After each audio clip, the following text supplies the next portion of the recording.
Chauhan second choice Maranga. Chirag Paswan ji का जो कल्पना है निश्चित रूप से तमाम स्वागत करने का अवसर मिला और क्यों नहीं हो। ये बगल के पश्चिम बंगाल के हैं, ये रविन्द्रनाथ टैगोर की धरती के हैं और चाणक्य और अशोक की धरती में इनका स्वागत हो रहा है। दोनों धरती महान है, चाहे आज़ादी के पहले का कालखंड हो, आज़ादी के बाद का कालखंड हो, और हम सब तो एक ही राज्य से जुड़े हैं। बंगाल, बिहार और उड़ीसा पहले एक ही संयुक्त राज्य था, धीरे धीरे अलग हुए, लेकिन हमारी जो संस्कृति है, हमारी खास करके माता के प्रति जो भक्ति है, बंगाल में माँ काली, माँ दुर्गा का, उसका प्रभाव इस क्षेत्र पर भी सानो जी आज उतना ही है जितना कि पश्चिम बंगाल में है। और यहाँ भी नवरात्रा उसी उत्साह से मनाया जाता है जो कभी आप बचपन में कोलकाता में किया करते थे। और इसलिए आपका स्वागत है और मैं संजीव मिश्रा जी को हृदय से आभार प्रकट करता हूँ। आपने इनके ऐसे बड़े गायक, ऊंची हस्ती को आपने बुलाया और लोगों से रूबरू कराया, नहीं तो यह धरती काफी पिछड़ा रहा है। 10 वर्षों में एक उम्मीद सी जागी है हमारे देश में। हम हमारे माननीय प्रधानमंत्री जी को बहुत बहुत बधाई देता हूँ, बहुत बहुत धन्यवाद देता हूँ। मैं तो देश के लिए कुछ तो किया और किया, ये दिखाई देता है। हम खाली ये नहीं बोल रहे कि कौन पार्टी के है कौन नहीं है। उस इंसान को हमने देखा कि वो देश को कितना प्यार करते हैं। उस दिन भारत फिर से, हिंदुस्तान फिर से 50 साल पीछे चला जाएगा, मैं गारंटी के साथ कहता हूँ।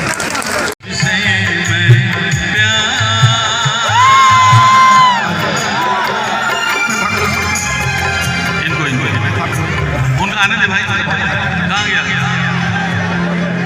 अरे आप ऊपर आओ, मेरे पास आओ, इनको उठा के चढ़ा।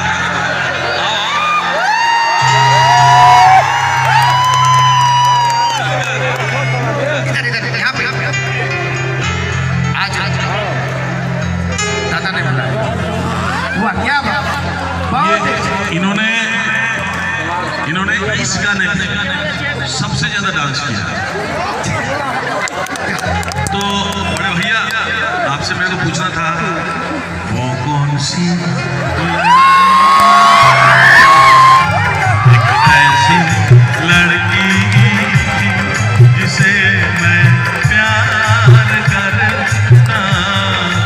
परंपरा के अंतर्गत जो स्वागत होता है, जो यहाँ की परंपरा है, उसके स्वागत करते हुए माननीय श्री चिराग पासवान का जोरदार ताली से स्वागत करें और बोले चिराग पासवान, चिराग पासवान, चिराग पासवान।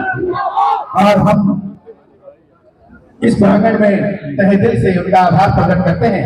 हम सभी panorama public school, panorama group आपका बहुत हृदय से आभार प्रकट करता है।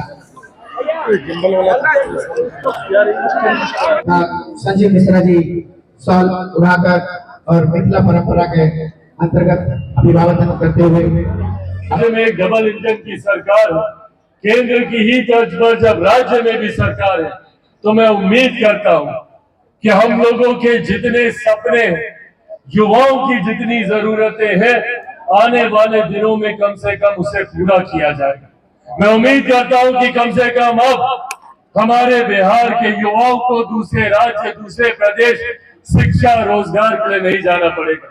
मैं खुद देखता हूं और ये बात मुझे तकलीफ देती है कि भैया क्यों हमारे ही बच्चों को दिल्ली, गुरुग्राम, नोएडा, बेंगलुरु, अलग अलग राज्य जाना पड़ता है रोजगार के लिए। भारत एक साथ आजाद हुआ, भारत के तमाम प्रदेश एक साथ आजाद हुआ, तो फिर क्यों कहीं दिल्ली, मुंबई जैसे चमचमाते शहर बने और कहीं हमारा बिहार प्रदेश जो आज भी पिछड़ा राज्य कहलाता। आज भी हमारे बच्चों को कोटा हम जाते हैं, वहां पे हम देखते हैं इतने सारे बिहार के बच्चे वहां पर शिक्षा हासिल करने, तालीम हासिल करने जाते हैं। कोटा में पढ़ने वाला बिहारी, पढ़ाने वाला बिहारी, अधिकांश शैक्षिक संस्थानों के मालिक वहां पे बिहारी, पर व्यवस्था राजस्थान। क्यों ये व्यवस्था बिहार में नहीं हो सकती? क्यों ये पटना में नहीं हो सकती, दरभंगा में नहीं हो सकती, भागलपुर में नहीं हो सकती, सुपौल में नहीं हो सकती? क्यों बिहार के अलग अलग जिलों में हम लोग इस तरीके से एजुकेशनल हब नहीं बना सकते? मेरी संजीव जी से इस विषय में चर्चा हो रही और इनसे मैंने आग्रह किया और मेरे आग्रह से पहले ही इन्होंने ये रोड मैप तैयार किया हुआ था। इनसे मैंने कहा कि भैया जब शिक्षा के क्षेत्र में आप 12वीं तक का स्कूल आप चला ही रहे तो अब इसको आगे बढ़ाने की भी सोच हम लोग को लानी चाहिए। तुरंत इन्होंने छूटते ही कहा कि हम लोग मेडिकल कॉलेज पर हम लोग काम कर रहे हैं और वो दिन दूर नहीं जब छातापुर में एक अपना मेडिकल कॉलेज होगा। इस सोच के साथ हम लोग आगे बढ़ने का हम लोग प्रयास कर रहे हैं। सपने कई सपने पूरे हुए हैं, कई अभी पूरे होने बाकी हैं, पर मुझे उम्मीद है, विश्वास है संजीव जी पर, इनकी टीम पर, पूरे पैनोरमा ग्रुप पर कि ये इच्छा शक्ति जिसकी जरूरत है हमारे राज्य में इस तरीके के संस्थानों को खोलने की, कम से कम वो इच्छा शक्ति इनके पास है। कई लोग हैं जो अपने क्षेत्र, अपने गांव, अपने प्रदेश से आगे निकलकर भूल जाते हैं अपने क्षेत्र, अपने प्रदेश के लोगों को। पर खुशी होती है मुझे ऐसे लोगों को देखकर जो खुद आगे बढ़ते हैं और अपने क्षेत्र, अपने गांव को भी अपने साथ हाथ पकड़कर आगे बढ़ाकर लेकर जाने की सोच रखते हैं। उस सोच के साथ संजीव जी काम करते हैं। आज इन्होंने अपने गांव में, अपने क्षेत्र में हर वो सुविधा देने का इन्होंने प्रयास किया जो इन्होंने बिहार के बाकी राज्यों, बाकी जिलों में भी जो इन्होंने दी। आने वाले दिनों में मैं उम्मीद करता हूं कि इसी तरीके से पैनोरमा ग्रुप साफ सुथरी सभी के साथ आगे बढ़ने का ये लोग काम करेंगे। ईमानदारी के साथ लोगों की सेवा का भाव ये बहुत कम व्यवसायियों में देखने को मिलता है। जब वो आगे बढ़ते हैं तो सिर्फ अपने विकास की सोचते हैं, पर ऐसे में समाज सेवा की ये सोच जो लोग रखते हैं वो सही मायनों में अपने क्षेत्र, अपने प्रदेश से ईमानदारी करते हैं। इसी ईमानदारी के साथ ये आगे बढ़े, ये मैं उम्मीद करता हूँ। बिहार फर्स्ट, बिहारी फर्स्ट जिस विजन के साथ लोक जनशक्ति पार्टी रामविलास आगे बढ़ने का काम कर रही है, उसमें भी इन्हीं तमाम प्रावधानों का हम लोगों ने जिक्र किया। बिहार फर्स्ट, बिहारी फर्स्ट चाहता है कि बिहार के हर एक प्रखंड में, संभवतः हर एक पंचायत में अच्छे विद्यालय खुले, अच्छे कॉलेजेस खुले, हर एक जिले में, हर एक प्रखंड में आईटी सेक्टर की सुविधाएं मौजूद हो, अलग अलग जिलों में बड़े बड़े उद्योग खुले। इस सोच के साथ बिहार फर्स्ट, बिहारी फर्स्ट आगे बढ़ने का काम कर रहा है और उसी सोच को कहीं ना कहीं संजीव जी भी अपनाने का काम करते हैं। ये भी उसी सोच के साथ बढ़कर बिहार फर्स्ट, बिहारी फर्स्ट को धरातल पर उतारने का ये प्रयास कर रहे हैं। आने वाले दिनों में मैं चाहता हूं कि और ऐसे लोग आगे आए।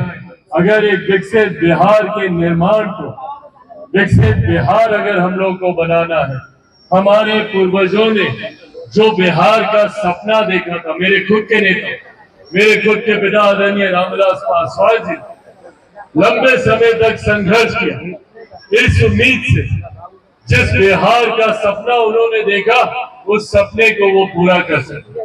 हमारे पूर्वजों ने, हमारी पिछली पीढ़ी ने ये सपना देखा, पर ये जिम्मेदारी अब हम युवा पीढ़ी के ऊपर है कि उनके इस सपने को हम लोग पूरा करें। आने वाले दिनों में इस लक्ष्य के साथ हम लोग आगे बढ़े कि बिहार को एक विकसित राज्य बना। हमारे प्रधानमंत्री जी ने 2047 में देश को विकसित देश बनाने का लक्ष्य रखा है, पर वो लक्ष्य तभी पूरा होगा जब हमारे देश का हर एक राज्य विकसित राज्य बनेगा। इसी दृष्टि में बिहार का भी आने वाले दशक विकास के मापदंड के तीव्र गति से आगे बढ़ने का लक्ष्य होना चाहिए। उसी दिशा में मैं बिहार फर्स्ट, बिहारी फर्स्ट के साथ आगे बढ़ने का काम कर रहा हूँ। बिहार के अलग अलग जिले में जाकर वहां से जुड़ी हुई तमाम सुविधाओं को धरातल पर उतारने का प्रयास कर रहा हूँ और ना सिर्फ इंफ्रास्ट्रक्चर, ना सिर्फ शिक्षा, ना सिर्फ स्वास्थ्य, बल्कि समाज के हर उस क्षेत्र में मैं उसको आगे बढ़ाने का कार्य कर रहा हूं जो हमारी भावनाओं से भी जुड़ा हुआ। पिछले दिनों हम लोगों ने अयोध्या में भव्य राम मंदिर के निर्माण को देखा। मेरा सपना है कि जिस तरीके से अयोध्या में भव्य राम मंदिर का निर्माण हुआ है, उसी तरीके से सीतामढ़ी में मेरी माता सीता का भी उतना ही भव्य मंदिर का निर्माण। पनोरमा ग्रुप, जो सोचता है वो करता है। चौहान सेकेंड चॉइस, हमारे यहाँ फाइनेंस से खींचा हुआ अच्छा कंडीशन में सभी प्रकार के सेकेंड हैंड गाड़ियाँ खरीदने के लिए संपर्क करें। NH31 bypass road, Maranga, Purnia. Mobile number 7903138860। ये तेरी तालाब वाली फिशिंग क्या? कंपटीशन की तैयारी तालाब वाली फिशिंग की तो है। जॉब्स कम, एप्लीकेंट ज्यादा। क्या हुआ, मिर्ची लगी? हाँ?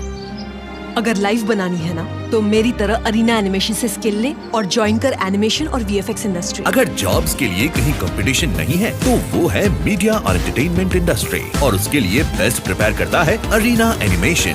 अरीना एनिमेशन, अब सेटल हो जाओ। Chauhan second choice, near Maranga, Purnia. Om coaching centre, Khiru चौक, पूर्णिया।